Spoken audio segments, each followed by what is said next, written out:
Good evening student. आज से मैं बायो में नीट की लेवल का कॉन्सेप्ट एक एक करके वीडियो छोड़ूंगा। वेरियस जो भी प्रॉब्लमेटिक कॉन्सेप्ट है जिसमें लोगों को क्लियर नहीं है, इतना बच्चे को क्लियर नहीं है, वो सब कॉन्सेप्ट में अपलोड करूंगा। आप लोग इसको पढ़ना देखना, जो भी है देख के मतलब सीख लेना, कॉन्सेप्चुअली सीखना। मैं आपको आज ब्लड ग्रुप का कॉन्सेप्ट बहुत लॉजिकल वे में समझाऊंगा। जैसे चलिए पहले ब्लड ग्रुप, आप क्लास 11 और 12 का स्टूडेंट भी इसको यूज़ कर सकते हैं, बट मोस्टली ये नीट के लिए है। देखिए पहले हम आते हैं आरबीसी, जानते हैं आप लोग, रेड ब्लड सेल जानते हैं। उसका सरफेस में एक एंटीजन है और केमिकल्स है। वो क्या करता है, एलराम करता है फॉर फॉरेन एंटीजन। जैसे क्या होता है मैं आपको समझाता हूँ। फॉरेन एंटीजन क्या होता है, जैसे आपको कोल्ड पकड़ा है, कोल्ड कैसे पकड़ता है, फॉरेन एंटीजन आता है, फॉरेन केमिकल्स आता है, आके आपका बॉडी के अंदर वो घुसता है। फिर जब घुसता है ना, एक ये एंटीजन जो है आपका आरबीसी का सरफेस में है, वो एंटीजन कौन है, ये ए और बी है। मैं यहाँ वो लिख देता हूँ, ए और बी एंटीजन है जो एलराम करता है किसको, इम्यूनो सिस्टम को। भाई एक फॉरेन एंटीजन आ रहा है, तैयार रहो। और इम्यूनो सिस्टम में आ जानते हैं मोनोसाइट्स, वो बाद में डिस्कस करेंगे उसके बारे में। वो लोग एक्टिवेट हो जाते हैं, फिर एंटीबॉडी एंटीजन का लड़ाई होता है जिसमें जीतता है जो, सपोज जैसे एंटीबॉडी आपका इनसाइड, नेचुरल एंटीबॉडी इनसाइड में जो है वो जीत गया, यदि आपको कोल्ड नहीं पकड़ेगा। यदि फॉरेन एंटीजन जीत गया, वायरस वाला एंटीजन, तो आपको कोल्ड पकड़ लेगा। वो यदि जीत जाता है आपका खुद का इम्यून सिस्टम, हम कहते हैं ना उसका इम्यून सिस्टम बहुत वीक है, मतलब उसका हर बार कोई भी डिजीज आता है, उसका जो फाइटिंग चलता है एंटीजन एंटीबॉडी का, वो एंटीबॉडी इसका इनसाइड एंटीबॉडी लॉस करता है वो फाइटिंग में। ठीक है, तो आते हैं, तो ये कॉन्सेप्ट समझ में आ गया आपको। एंटीजन एलराम करता है फॉरेन एंटीजन के लिए, टू इम्यून सिस्टम को कहता है, इसीलिए इसको, इस एंटीजन को, जो ए बी एंटीजन को क्या कहते हैं, इम्यूनोजेन ऑल्सो कहते हैं। मेडिकल में नीट में आ सकता है, इसको एंटीजन ए बी को इम्यूनोजेन भी कहते हैं। ठीक है, अभी चलते हैं प्लाज्मा। आप पढ़े थे 55% ऑफ योर ब्लड प्लाज्मा, 55% है ब्लड में, तो उसका क्या, उसकी उसमें नेचुरल एंटीबॉडी बनता है। नेचुरल एंटीबॉडी उसको प्रोटीन, वो एंटीबॉडी है प्रोटीन है, जो एंटीबॉडी है प्रोटीन ही है। Protein produced against foreign antigen, जो बाहर से जितना एंटीजन आएगा उसके साथ लड़ने के लिए ये बना प्रोटीन, जो बना फॉरेन एंटीजन के अगेंस्ट में लड़ाई करने के लिए, that is called natural antibodies. ठीक है, ये आपको आ गया एंटीजन एंटीबॉडीज आ गया कॉन्सेप्ट। ये प्लाज्मा में बनता है, ये आरबीसी में बनता है, आरबीसी के सरफेस में बनता है। ये केमिकल्स है, ये प्रोटीन है, ये सब ध्यान रखने का है। ये केमिकल्स है, ये प्रोटीन है। अभी चलते हैं ब्लड ट्रांसफ्यूजन। आप ब्लड ट्रांसफ्यूजन, जैसे आपको कहते हैं अरे उसका ब्लड चाहिए, उसको ब्लड दे दो, लेकिन जैसे कोई भी ब्लड किसी को नहीं दे सकता है। जैसे आपका ए है, आप सोचते हैं किसी से भी ब्लड ले लोगे, ऐसा भी नहीं है। उसमें क्या होगा, जैसे आप ले लिए कोई दूसरा जो आपका कंपैटिबल नहीं है, ले लिया, सपोज ए ने बी से ले लिया, वो कॉन्सेप्ट में समझाऊंगा, तो क्या होगा, क्लम्पिंग हो जाएगा। आरबीसी आपका इनसाइड में जो आरबीसी होगा डिस्ट्रक्ट हो जाएगा, पूरा आरबीसी डिस्ट्रक्ट, उसको कहते हैं क्लम्पिंग और डिस्ट्रक्शन ऑफ आरबीसी। ठीक है, ग्रुप यदि मैच नहीं करता तो ये ब्लड पहले मैच कराते हैं, उसके बाद ब्लड देते हैं। तो उसमें कैसे कॉन्सेप्ट है, हम लोग का ब्लड ग्रुप कैसे डिसाइड होता है, एंटीजन की बेसिस में डिसाइड। जैसे आपका ब्लड में एंटीजन ए है, तो आपका ब्लड ग्रुप का नाम ए है। आपका ब्लड ग्रुप में एंटीजन बी है, तो आपका ब्लड ग्रुप का नाम बी है। आपका ब्लड ग्रुप में ए बी है एंटीजन, तो आपका ब्लड ग्रुप का नाम ए बी है। यदि आपका ब्लड ग्रुप में कुछ नहीं है, एंटीजन नहीं है, तो ब्लड ग्रुप ओ है। तो एंटीजन के हिसाब में आपका डिसीजन होता है। यहाँ देखिए, मैं एंटीजन इन आरबीसी, आपको पहले से कहा आरबीसी में ही एंटीजन रहता है, प्लाज्मा में एंटीबॉडी रहता है। तो ए ब्लड ग्रुप ए में क्या रहता है, एंटीजन ए, और एंटीबॉडी बी रहता है प्लाज्मा में, ये कॉम्बिनेशन है, एंटीजन ए एंटीबॉडी बी का ये कॉम्बिनेशन है, ठीक है। ऐसे ही बी एंटीजन के साथ एंटीबॉडी ए का कॉम्बिनेशन है, ठीक है। तो अभी चलते हैं, अभी ए बी में क्या है, जैसे देखिए एंटीजन ए में एंटीजन ए है, बी में एंटीजन बी है, ए बी में एंटीजन ए बी है, ओ में एंटीजन नील है। अभी एंटीबॉडी जाते हैं, ब्लड ग्रुप ए में एंटीबॉडी बी रहता है, ब्लड ग्रुप बी में एंटीबॉडी ए रहता है, ब्लड ग्रुप ए बी में नील एंटीबॉडी है, ओ में एंटीबॉडी ए बी दोनों है। तो अभी आते हैं, हम पढ़े थे एंटीबॉडी और एंटीजन रिएक्शन करता है, जब फॉरेन एंटीजन घुसता है तो ये, बट इसके साथ कंफर्टेबल है। यदि सपोज अभी देखो मैं क्या कह रहा हूँ, ये सपोज इसको आप रिसिपेंट पकड़ लो, इसलिए मैं लिखा हूँ ब्लड ग्रुप को रिसिपेंट पकड़ लो, ए ब्लड ग्रुप है उसको, और जैसे आपको आपका ए ब्लड ग्रुप है, आपका भाई आया उसका ए ब्लड ग्रुप है, वो क्या आपको दे सकता है, डोनेट कर सकता है, डोनर्स ग्रुप, यस। क्यों?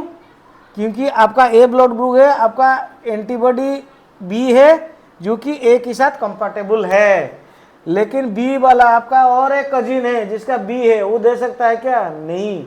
आप लॉजिक समझो क्यों नहीं दे सकता। देखो बी में क्या है, आपका एंटीबॉडी कौन है बी में ए में एंटीबॉडी क्या है? बी है, और बी में एंटीजन क्या है? बी है, तो ये कंफर्टेबल नहीं है। एंटीबॉडी बी एंटीजन बी ये लड़ाई करेंगे, क्लम्पिंग होगा, डिस्ट्रक्शन आवृषि होगा। ऐसे ही ए बी में क्या है? एंटीबॉडी बी है, इसमें ये ए बी से ले सकता है क्या? नो, नहीं ले सकता। क्यों? ए बी में एंटीजन ए बी है, फिर इसका एंटीबॉडी बी और एंटीजन बी का साथ लड़ाई शुरू हो जाएगा, सेम ग्रुप एंटीजन के साथ उसका लड़ाई शुरू हो जाएगा, बट ए के साथ ये कंफर्टेबल है, बी में लड़ाई शुरू हो जाएगा, तो ए बी का नहीं ले सकता। लेकिन ओ का ले सकता है क्या? ए का क्या है? एंटीबॉडी बी है, लेकिन इसका एंटीजन नील है, तो ये ओ का ले सकता है, क्योंकि इसमें एंटीजन ही नहीं है, ये किसके साथ लड़ाई करेगा? इसको लड़ाई ही नहीं कर सकता, ठीक है। तो ए किससे ले सकता है? ए से ले सकता है और ओ से ले सकता है। फिर आते हैं बी किससे? सेम लॉजिक में बी में एंटीबॉडी ए है, ओ किसके साथ फाइट करेगा? ए को तो नहीं ले सकता है ये क्योंकि इसका कंपैटिबिलिटी बी के साथ है, ए से फाइट करेगा, इधर ए से फाइट करेगा, तो ये ए को नहीं ले सकता, ब्लड ग्रुप ए बी को नहीं सकता। देखो ए पे नो है, ब्लड ग्रुप ए बी पे नो है, लेकिन ये बी का ले सकता है क्योंकि बी का साथ ऑलरेडी कंपैटिबल है। और ओ को क्यों नहीं ले सकता? ओ के पास एंटीजन ही नहीं है, लड़ाई किसके साथ करेगा? ऐसे ही चलते ए बी में क्या है कि एंटीजन ए बी है, एंटीबॉडी नील है, एंटीबॉडी कुछ भी नहीं है। तो ये जब अभी चलते हैं, ये किससे लेगा? ये एंटीबॉडी कुछ नहीं है, तो ये किसी से भी ले सकता है, लड़ाई करने वाला भाई कोई नहीं है उसके पास, सब एंटीजन को ले सकता है, ठीक है। तो ए बी ओ सबसे ले सकता है। अभी आते हैं ओ में कौन है? एंटीबॉडी ए है, एंटीबॉडी ए है, ठीक है। वो किससे ले सकता है? वो देखो ए से ले सकता है क्या? नो, ये क्यों नहीं ले सकता? ए बी है, ए जो एंटीबॉडी ए है, ए के साथ लड़ाई करेगा, एंटीबॉडी बी पड़ा हुआ है यहाँ, ये बी के साथ लड़ाई करेगा, ए बी तो है, ए बी दोनों के साथ लड़ाई करेगा, तो ये किसे खाली अपने से ले सकता है? सबसे देखो ए से नो है, बी से नो है, ए बी से नो है, ओ से ये से। तो इसका मतलब आप देखिए, हम लोग जब कहते थे ये देखो ए बी सबसे ले सकता है, अभी देखा सबने ये से, तो इसीलिए इसको यूनिवर्सल, लॉजिकली हम गए यूनिवर्सल रिसिपेंट कहते हैं, और ये हुआ आपका यूनिवर्सल डोनर। क्यों? ये देखो सबको दिया है, देखो वो से सब ने लिया है, तो इसलिए इसको यूनिवर्सल डोनर कहते हैं। कितने उड़ेला नहीं देख तो जो अभी हम लोग ए बी ओ तीनों का हम लोग ब्लड ग्रुप का हम पढ़ लिए हैं। उसमें A blood group, B blood group, A B blood group, फिर ओ ब्लड ग्रुप। ठीक है, अभी सबसे इंटरेस्टिंग आ रहे हैं ये RH ग्रुपिंग। RH ग्रुपिंग क्या है? आप लोग सब सुने हो उसका बी पॉजिटिव है, उसका बी नेगेटिव है। आप तो बी पढ़े थे, ये नेगेटिव पॉजिटिव कहाँ से आया? ये नेगेटिव पॉजिटिव डिसीजन कौन करता है? ये RH ग्रुपिंग। कौन सा RH उसका ब्लड में है उसी के ऊपर डिपेंड करता है ये नेगेटिव होगा या पॉजिटिव होगा। ठीक है, नेगेटिव पॉजिटिव का डिसीजन ये लेता है। तो ये कहाँ से आया है? पहले ये रेहेसस मंकी एक सॉरी मंकी में पाया गया था, इसीलिए उसका नाम RH है। ठीक है, ये सेम है, एंटीजन है, ये RH एंटीजन है। वो एंटीजन का नाम क्या है? D antigen. डी एंटीजन है, इसलिए RHD भी कहते हैं। और ये भी सरफेस ऑफ RBC से पाया जाता है, लेकिन ये इनहेरिट होता है फ्रॉम पेरेंट्स। पिता माता से ये बच्चों को आता है, इनहेरिट होके आता है ये। तो उसके बारे में पढ़ेंगे पिता माता का, जैसे उसी का मैं लास्ट में पढ़ाऊंगा। ठीक है, कैसे आता है। तो जिसका डी एंटीजन प्रेजेंट है ब्लड में उसको RH पॉजिटिव कहते हैं। और सारा वर्ल्ड में 80% ह्यूमन RH पॉजिटिव है, 80 से 90%। और RH नेगेटिव क्या है? कोई RH नेगेटिव कुछ नहीं है।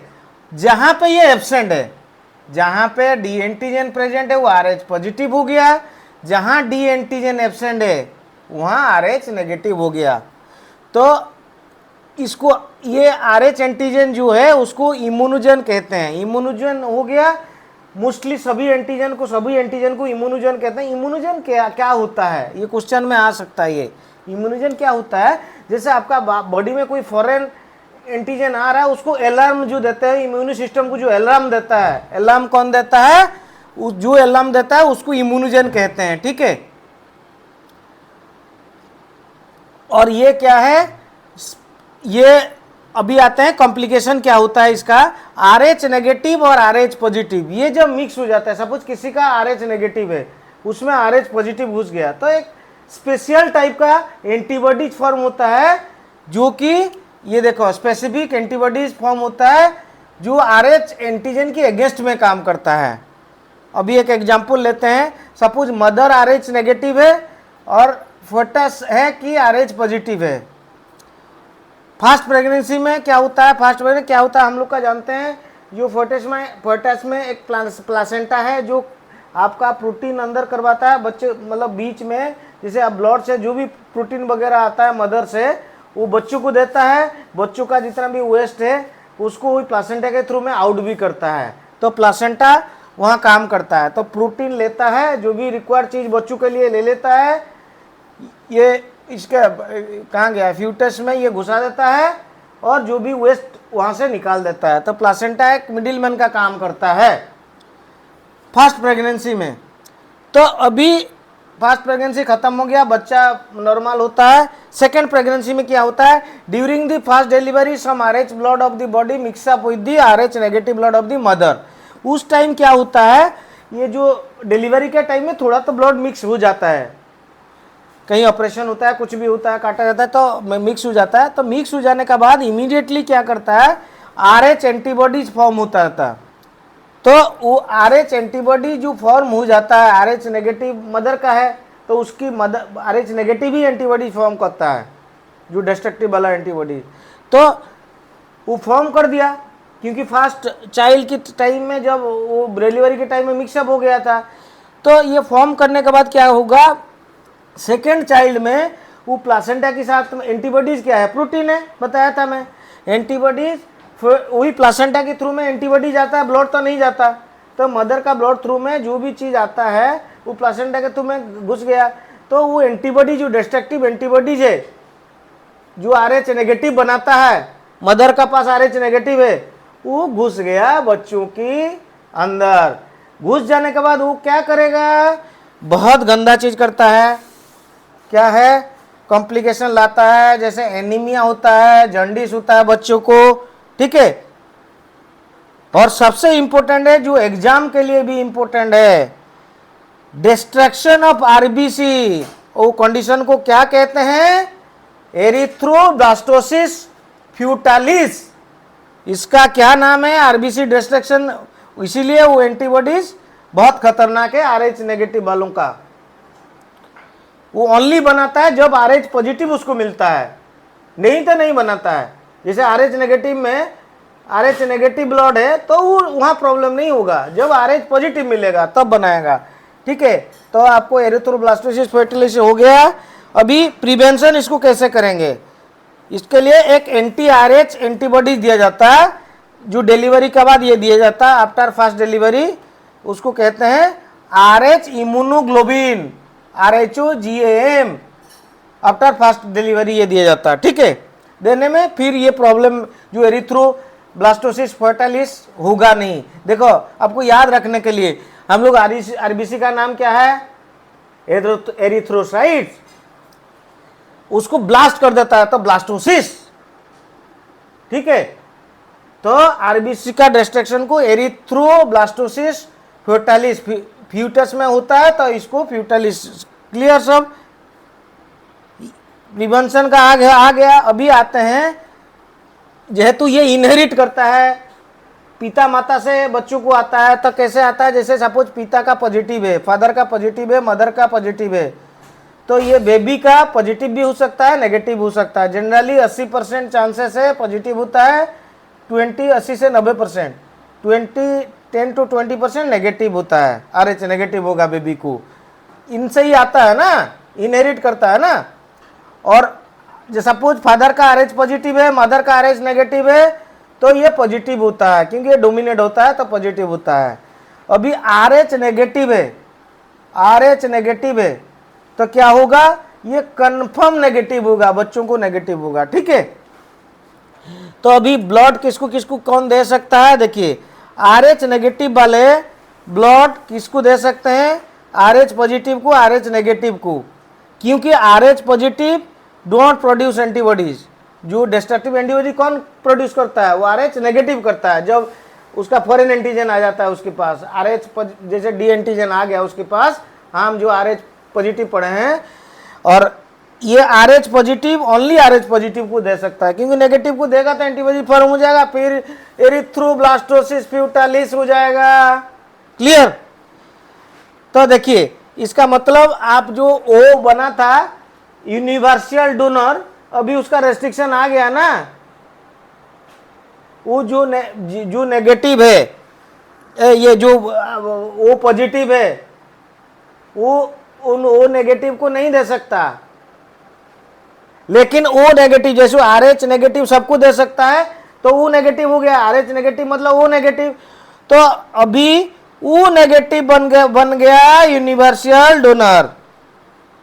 तो ओ था यूनिवर्सल डोनर, उसका साथ में ओ पॉजिटिव का रेस्ट्रिक्शन आ गया जेहेतु आरएच फैक्टर के लिए, इसलिए ओ नेगेटिव बन गया, can give blood to any bodies. Okay, ठीक है, थैंक यू।